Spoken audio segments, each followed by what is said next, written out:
I could not wait for this movie to end.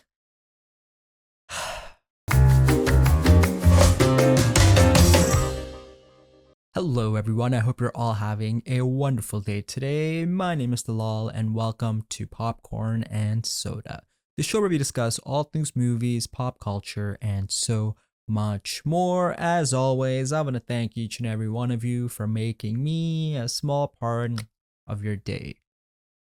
Carry on.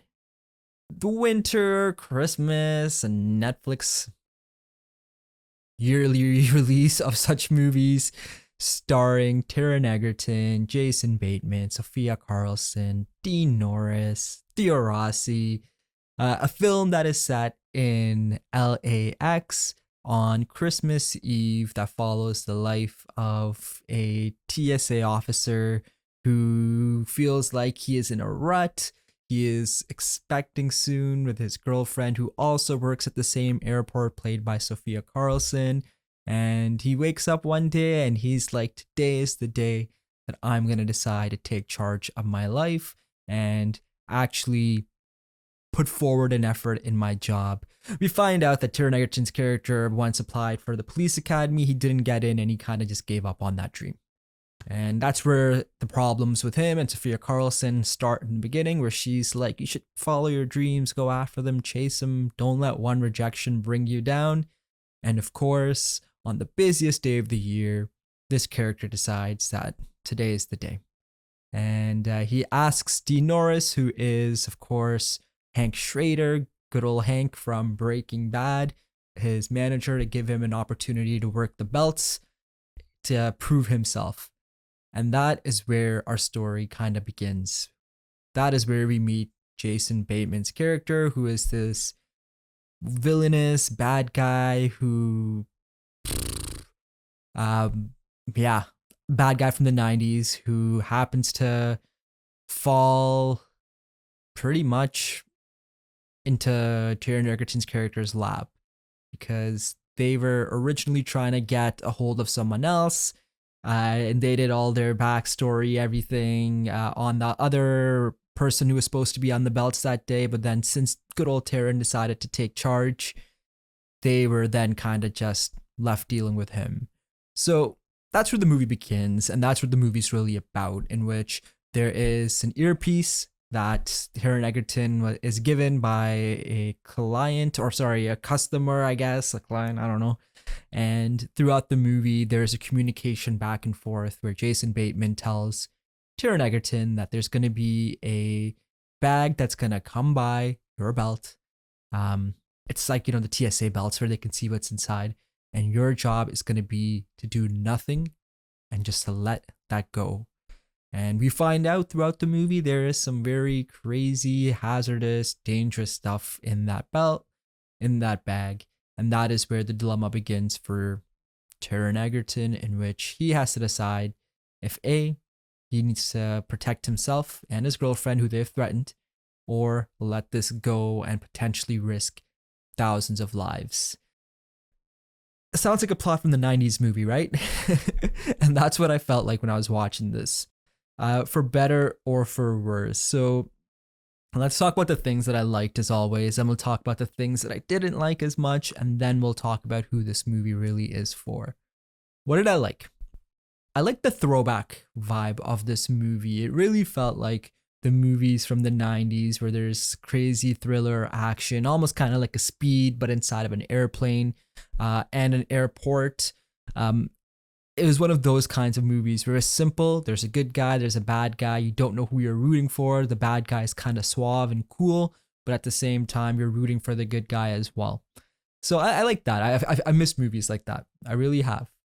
So that was cool to kind of see a vibe of a film set in that parameter of good guy versus bad guy.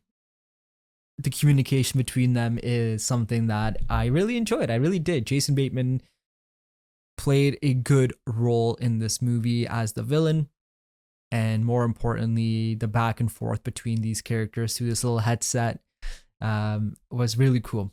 I like that. I don't know if I liked anything else about this film. I'll be honest. I'll say this. I love Taron Egerton and I love Jason Bateman. Um, I love them as actors in period. I think they're both fabulous creatives, and seeing them together in a movie is always cool. I love seeing people who I really admire and admire their work getting to be in the same movie. I thought that was really dope. Um, it's got a Christmassy vibe, which I kind of dug as well. I'm a sucker for Christmas movies, so I love that piece as well. And I'll be honest, that's pretty much where it stops. Let's jump into what I didn't like. Pretty much everything else that I didn't mention. This is such like a clickbait movie. It's one of those typical Netflix movies that they just produce and throw out for the mass audience. And listen, there is an audience for a film like this. Absolutely, there is. No doubt about it. I think more people are going to like this film than I did, because this is one of those fun sit down popcorn movies you can watch with the entire family on your Christmas holidays.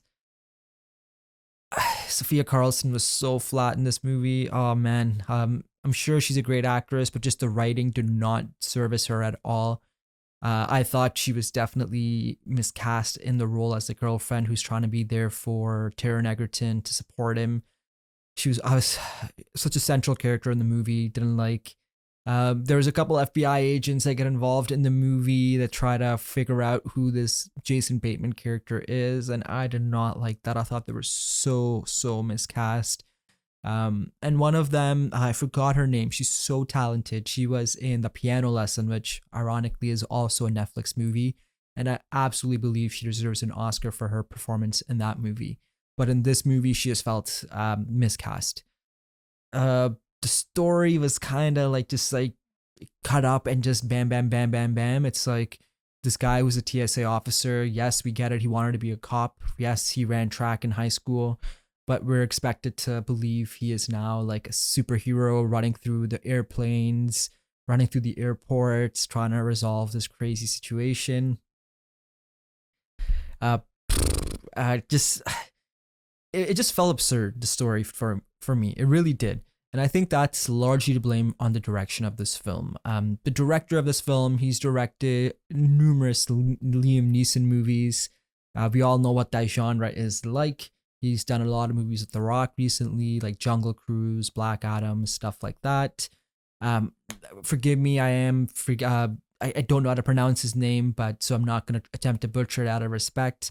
But this movie was just so bland. And the more I watched it, I was watching it with my brothers, I'm just like, oh man, just end already.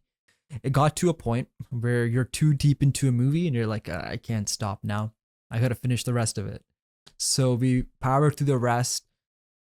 I'm not gonna say it's the worst movie I've ever seen, but it's probably one of the worst movies I've seen this year. And it's unfortunate because I love the cast.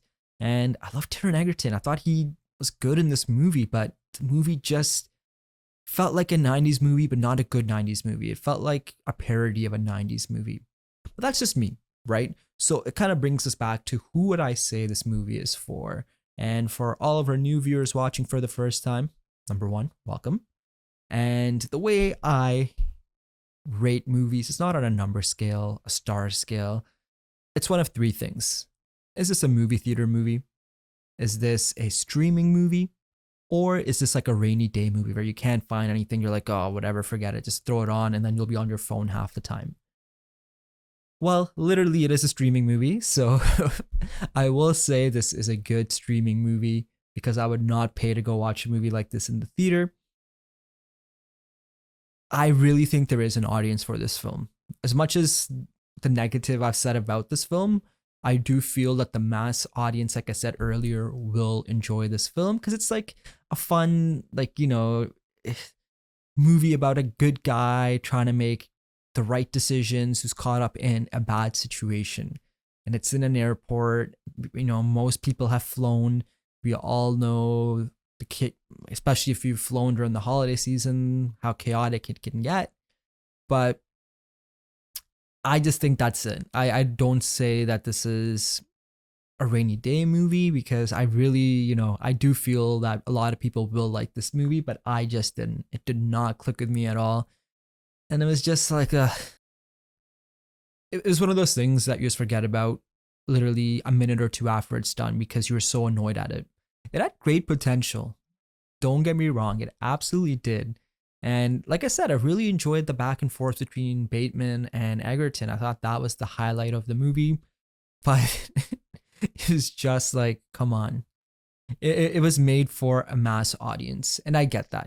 I get it. And that's why I'm saying that this should be in a streaming movie, because I think people will enjoy this. And I think it's like one of the top three, or if not number one most viewed Netflix original movie of the year. So I guess people are watching this, whether they're liking it or not. I don't know, but they are watching it. So there you have it, guys. That is my review of Carry On, a movie with great potential, with some cool action scenes here and there, I won't deny, but a movie that just falls flat overall for me.